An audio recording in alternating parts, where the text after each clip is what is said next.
ஏதோ தோணுதாங்க, அந்த டைம்ல தோணுது தோணுச்சு. அதாவது என்னன்னா, இது வரைக்கும் எத்தனையோ காதல் கதைகள் வந்தாலும் எல்லா படமும் பார்த்தீங்கன்னா, ஒரு எல்லா லவ் சப்ஜெக்டும் பார்த்தீங்கன்னா, ஒரு ஏழை பணக்காரன் அது பிரச்சனையா இருக்கும், பணம் பிரச்சனையா இருக்கும் அவங்களுக்கு.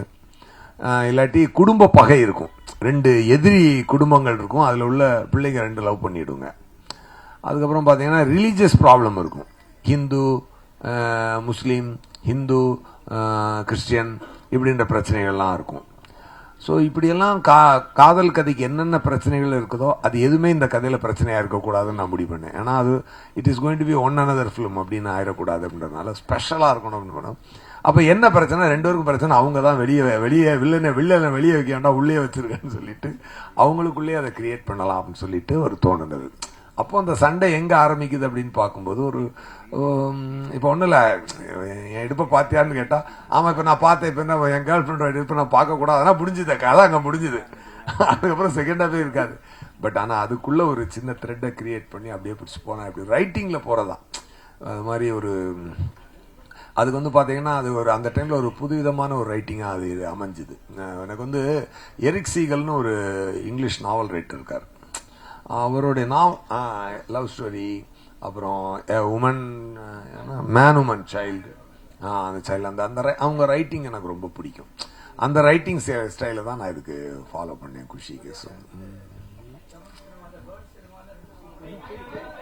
சார் இங்க குஷி 2க்கு இப்பயே பூஜெல்லாம் போட்டாரு, அது யார வச்சு எடுப்பீங்க பாப்போங்க. அதுக்கு இது குஷி அமையது எல்லாமே இறைவன் அமைச்சு கொடுக்கறதா, அப்படியேதான் அமைஞ்சா பாத்துக்கலடா.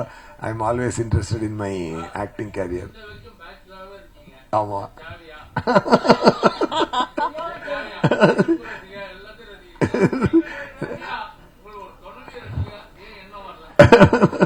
இல்ல நான் கொஞ்சம் ஃப்ரீ பேர்ட், நான் அப்படி ஃப்ரீயாவே இருந்துடுறேன், விட்டுருக்கேன்.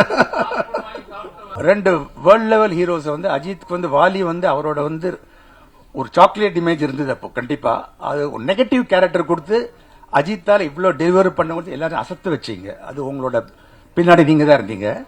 குஷி வந்து விஜய்க்கு வந்து ஒரு சச்சினுக்கு அப்புறம் வந்து படம் நினைக்கிறேன், அதுக்கு முன்னாடியா ஒரு டேர்னிங் பாயிண்ட் அவரோட கேரியர்ல. அப்பதான் அந்த கிராஃப் தூக்கிட்டு இருந்தது. ஆஸ் அன் ஆக்டர் நீங்க வந்து பல வெற்றிகளை பார்த்திருக்க தமிழ் தெலுங்குல. ஆனா ஒரு டைரக்டரா இன்னும் சில நடிகர்களை நீங்க உருவாக்கி இருக்கலாமோன்னு எனக்கு ஒரு சின்ன ஒரு ஆதங்கம் இருக்கு. நீங்க அந்த ஃபீலிங்கை ஷேர் பண்ணிருக்கீங்களா? சொல்றேன். ஃபர்ஸ்ட் ஆஃப் ஆல் எனக்கு வாய்ப்பு கொடுத்ததான் அஜித் சார், நான் அவருக்கு கொடுக்கல, அவர் தான் எனக்கு வாய்ப்பு கொடுத்தாரு. தட் ஃபர்ஸ்ட் ஆஃப் ஆல் அதுதான் அதோடைய ட்ரூத். ஸோ நமக்கு வாய்ப்பு கொடுத்தவருக்கு நான் நல்ல படம் எடுத்து கொடுத்தேன். அந்த ஒரு என்னுடைய வேலையை நான் சரிவர செய்தேன். நான் என்னைக்குமே நான் நடிகன் ஆகணும் தான் ஆசைப்பட்டேன், ஒரு ஸ்டார் ஹீரோவா ஆகணும் அப்படின்னு தான் என்னோட ஆசை. என்னுடைய ஆசைக்கு பார்த்தீங்கன்னா நியூ அப்போ அப்படி டச் பண்ணிட்டு அப்படி திருப்பி வந்துட்டேன். எனக்கு காலங்கள் சரியா அமைஞ்சு வரல. ஸோ நான் இயக்குனரானதே என்னை நடிகன் ஆக்குவதற்காகத்தான். ஸோ அதனால எனக்கு இன்னும் நிறைய பேர் இயக்கியிருக்கலாமோ அப்படின்ற ரிக்ரெட் எனக்கு கொஞ்சம் கூட கிடையாது. பட் இப்போ என்னை அடுத்த கட்டத்துக்கு கொண்டு செல்வதற்காகத்தான் இப்போ இந்த கில்லர்ன்ற படத்தை நான் எடுத்துக்கிட்டு இருக்கேன்.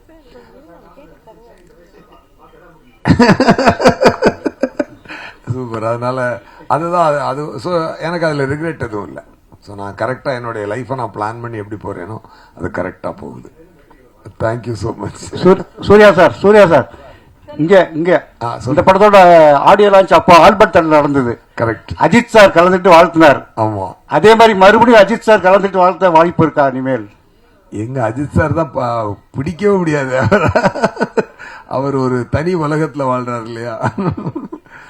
அண்ணா எனக்கு இந்த குஷியில எனக்கு மெயின் குஷி நீங்க கல்யாணம் பண்ணிக்கணும்ன்ற ஆசை. அத பண்ணிக்கணும். பண்ணுவோம். ஏன்னா இடுப்பு அழக எல்லா அழகும் ரசிக்க தெரிஞ்சவங்க ஒரு மனைவியின் அழக ரசிக்க தெரியாதா? பண்ணுவோம் சார். இதுல விஜய்க்கு இளைய தளபதி போட்டிருக்கீங்க, சூர்யா மேடமுக்கு இளைய நிலான்னு போட்டிருக்கீங்க பட்டம். அது யார் கொடுத்தது? இல்ல நானா தான் கொடுத்தேன். அது ஒன்றும் அதாவது என்ன அப்படின்னா, ஒரு மூன் என்பது ஒரு அழகான ஒரு விஷயம். நம்ம எல்லாருக்குமே ஒரு கூலா இருக்கும் இல்லையா? மூன் என்பது ஒரு ஸ்வீட்டான ஒரு விஷயம். அந்த அதனுடைய ஒளியை வந்து நம்ம வந்து அருமையான ஒரு வார்ம்த் கொடுக்கக்கூடிய ஒரு ஒளி. ஸோ அது வந்து ஒரு நியூ ஆக்டரா அவங்க இன்ட்ரடியூஸ் ஆகும்பொழுது அவங்களுக்கு அப்படி ஒரு பேர் கொடுக்கலாம்னு எனக்கு தோணுச்சு. படத்துல அதே போல ஓப்பனிங் ஷாட்டே வந்து கிளைமேக்ஸை காமிட்டிருப்பீங்க. ஆமா, பழைய படங்கள் சில படங்களை காட்டிருப்பாங்க, ஆனா இது தைரியமா கிளைமேக்ஸே ஓபன் பண்றேன் அப்படின்னு வச்சது அவர் ப்ரொடியூசர் ஏதாவது சொன்னாரா? இல்ல என்னன்னா சார் எப்பொழுதுமே சப்போர்ட் தான். அவர் வந்து ஏன்னா ஒரு விஷயம் நல்லா இருக்கும்பொழுது அவருக்கு வந்து அவர் எதிர்த்து சொல்ல போறது இல்ல, நல்லா இருக்கிறதுக்கான சப்போர்ட்டா நல்ல நல்ல விஷயங்கள் சப்போர்ட்டா கொண்டு வர வழியா அதை எதிர்த்து அவர் சொல்ல போறது இல்லை. இப்போ என்னன்னா நான் நேரேட் பண்ணும்போது உங்களுக்கு படமே அப்படியே படம் பார்க்குற மாதிரியே சொல்லிடுவேன் கதை, அதனால அவங்களுக்கு வந்து அந்த டவுட் வராது. இப்போ தமிழ் சினிமாவில் பாத்தீங்கன்னா நிறைய படங்கள் தேக்கத்துல நிக்குது அப்படின்னு சொல்லியிருக்காங்க. பல பேர் வந்து அழுகிறதுலாம் உங்களுக்கு கேட்கும் அந்த குரல்லாம். பட் ஆனா இந்த படங்கள் ரீ ரிலீஸ் வரும்பொழுது தியேட்டர்கள் ஃபுல் ஆயிடுது. அப்படி இருக்கும்போது எங்க படம்லாம் வரமாட்டுது, ஏன் இதை நீங்க ஸ்டாப் பண்ண மாட்டீங்க, நிறைய பேர் குரல் கொடுக்குறாங்க. அதாவது என்னன்னா சார், எதுவுமே வந்து ஒரு காலகட்டத்தில் ஒரு விஷயங்கள் நடக்கும். அந்த காலகட்டத்தில் நம்மளை வின் பண்ணிக்கிற மாதிரி விஷயங்களை நம்மளே செஞ்சு உடைச்சு வந்தா தான் உண்டு. இங்க பாரதிராஜா சாருக்கும்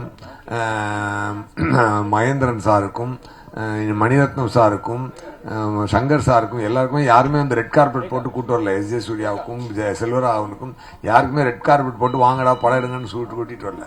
நம்மளே உடைச்சு வந்து அந்த இடத்துல தனக்கு ஒரு இடத்த பிடிச்சிக்கணும், அவ்வளவுதான். சில நேரம் என் நம்மளுக்கே இடம் இல்லாம போயிருக்கு. இதே எஸ்.ஜே. சூர்யா 2008 இருந்து 2015 வரைக்கும் எங்க இருந்தானே தெரியாம போயிடுச்சு. அப்படி ஒரு காலகட்டத்தை நானும் சந்திக்க வேண்டி வந்தது. ஒரு ஏழரை சுத்துற மாதிரி சுத்திருச்சு. அதுக்கு ஒண்ணும் அதை நம்ம ஃபேஸ் பண்ணி தான் ஆகணும். ஸோ அந்த மாதிரி அப்போ சினிமா என்பது என்னைக்குமே நல்லா இருக்கும். அந்த நல்லா இருக்கிற சினிமால நாம இருக்கோமான்னு பாத்துக்கணும், அவ்வளவுதான். உண்மையாவே இன்னைக்கு வந்து கிட்டத்தட்ட 2000 ரிலீஸ் ஆன ஒரு குஷி இன்னைக்கு 2025 அதை பத்தி பேசிட்டு நம்ம உட்காந்துருக்கோம். இன்னைக்கு நம்மளும் லைம் லைட்ல படம் பண்ணிட்டு இருக்கோன்றது இறைவனுக்கு நம்ம முதல்ல ஒரு நன்றியை சொல்லிட்டு, இன்னும் உத்வேகத்தோட இந்த குஷியை விட நான் சிறப்பா இப்ப பண்ணிட்டு இருக்க கில்லரை பண்ணணுன்ற பயமும் ஒரு வேகமும் தான் வருதே வெளியே மற்றபடி. ஸோ நீங்க கேட்ட கொஸ்டினுக்கு ஆன்சர் என்னன்னா, அந்தந்த காலகட்டத்தில் நம்மளா உடைச்சுதான் வெளியே வரணும். யாரும் நம்மளை வாங்கன்னு சொல்லி கூப்பிடவே மாட்டாங்க. அதான் பாயிண்ட். ஸோ அதை தான் ஃபாலோ பண்ணிக்கணும் மற்றவங்கன்றது என்னோட ரிக்வெஸ்ட்.